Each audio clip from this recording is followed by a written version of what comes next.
نحمده ونصلي ونسلم على رسوله الكريم بسم اللہ الرحمن الرحیم۔ میرے سوشل میڈیا کے ناظرین، روز قیامت میدان محشر میں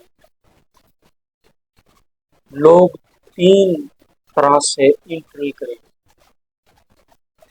حاضری دیں گے۔ نمبر ایک، وہ لوگ جو سواریوں پر سوار ہوں گے۔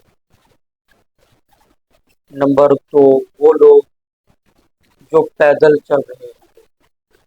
نمبر تین، وہ لوگ جو چہروں کے بل چل رہے ہوں گے۔ یہ جو میں روایت پڑھ رہا ہوں حضرت ابو ہریرہ اس کے راوی ہیں۔ اچھا، اب سنیے سوار کون سے لوگ ہوں گے۔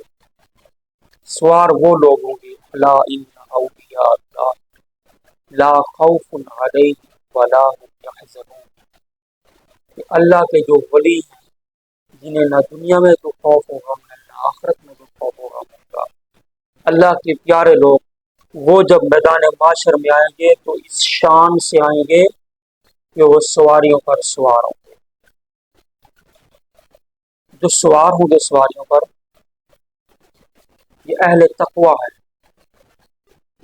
اب ان کے درجات و مراتب، کئی لوگ ایسے ہوں گے جو ایک سواری پر ایک بندہ ہوگا، ایک اونٹنی پر ایک بندہ ہوگا، اور کئی اس سے زیادہ ہوں گے، 3 2 5 7 10 تک کا بھی ذکر ہے ایک سواری پر۔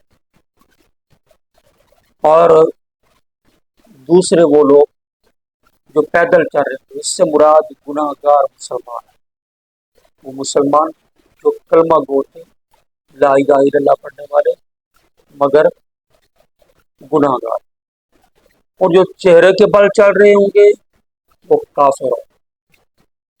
صحابہ نے عرض کی حضور کیا چہرے کے بل بھی چلا جا سکتا ہے؟ نبی پاک علیہ الصلوۃ والسلام نے ارشاد فرمایا جو رب پاؤں پہ چلنے کی قدرت دیتا ہے وہ قادر ہے چہرے کے بل بھی چلا سکتا ہے۔ رب کی شان ہے۔ روز قیامت چہرے کے بل جو چل کے آئیں گے یہ ان کی ذلت ہے، رسوائی ہے۔ رب العالمین دنیا اور آخرت کی ذلت اور رسوائی سے ہم سب کو محفوظ رکھے۔ ایک رسوائی اور ذلت یہ میدان معاشر کے اندر تین طرح کے لوگوں کا ذکر کیا ہے۔ قرآن کریم کے اندر عموماً 2 گروہوں کا ذکر کرتا ہے۔ قیامت والے دن فرمایا وجوہ یومئذ مسفرہ، کچھ چہرے روشن ہوں گے ہنستے مسکراتے، اور کچھ چہرے بوجھل سے، اور کچھ چہرے ایسے ہوں گے جو غمگین سے ہوں گے۔ دنیا میں اللہ کو راضی کرے، اللہ کے رسول کو راضی کرے تو آخرت بہتر ہوگی، ورنہ آخرت میں نقصان کا اندیشہ ہے۔